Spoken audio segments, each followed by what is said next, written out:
こんにちは、隙間のリリーです。目で読むためのハワイ語ミニ講座、よろしくお願いします。今日はガイナニさんの代表曲フカヒナのオープナを取り上げたいと思います。まずタイトルのフカヒナのオープナなんですけれども、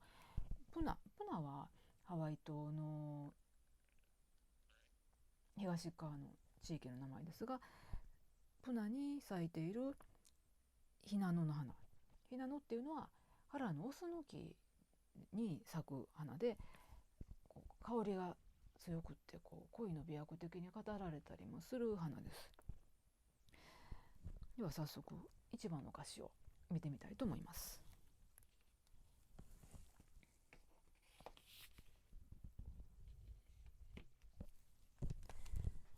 まず私の訳をご紹介したいと思います。プナの地にほころぶひなのこそ私の尽きることない願いそのもの。それは深い思いが霊を編むように現れてくる時の感情に似ている。あるいは愛する喜びを持ってまどろむ波に揺れるレフアの花のような、そんな風に訳してみたんですけれども、ハワイ語を見ていきますと、オカヒーナのオプナ、プナのひなのなんですとまず言い切ってるんですね。何がプナのひなのに投影されているのか。クウリアですね。私の憧れる思い、私の欲望は求める思いっていうのはひなのそのもの、そんな感じですね。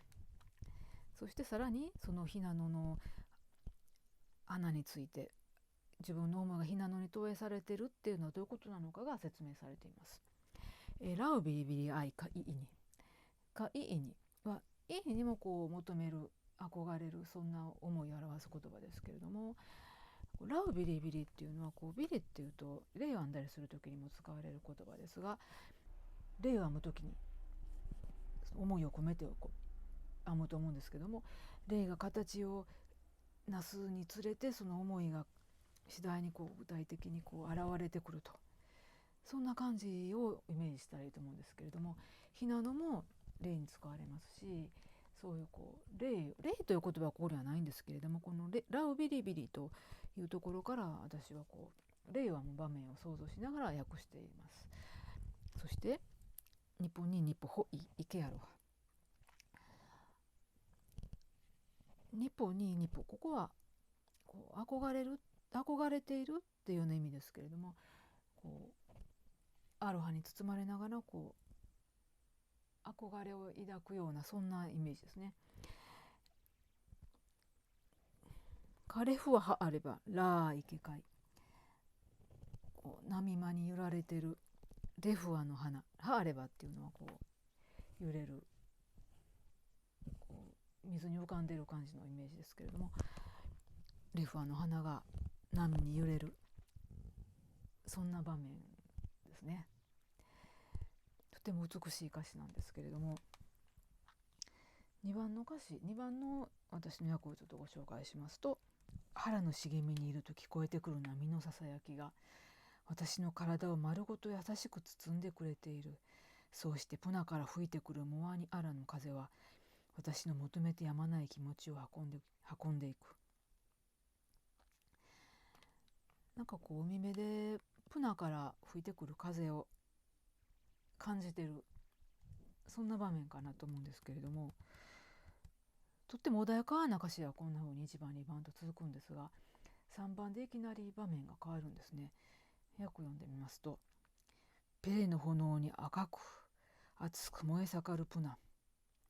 湧き上がる溶岩は王王の丘で轟く。激しく燃える火はますます燃え上がり、その煙は夕暮れを思わせる空にたなびいている。ペレっていうのは火の女神ペレのことですけれども、溶岩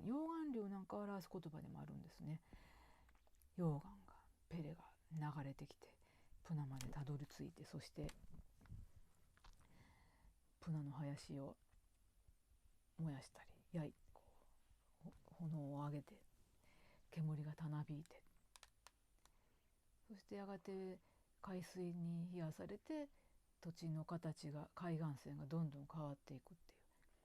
そういう今も燃えながら形を変えていくハワイ島だったりするんですけれども、こうリアルなペレ、溶岩が燃える様を体験しながら作られた歌なんですね。そしてそこに自分の思いをこう投影している、自分の欲望をそこに重ね合わせている、そんな歌だと思うんですけれども、今日は1番しかハワイ語はたどらなかったんですが、ズーム講座の方では歌詞の全体を丁寧に見ながら、この歌の世界観っていうか、今生きる人が、今生きる女性がそこにペレが燃える姿を目の当たりにしながら何を思い、そしてこの歌を作ったのか、そのあたりをじっくり味わってみたいなと思っています。メリアムのためのハワイ語ミニ講座終わります。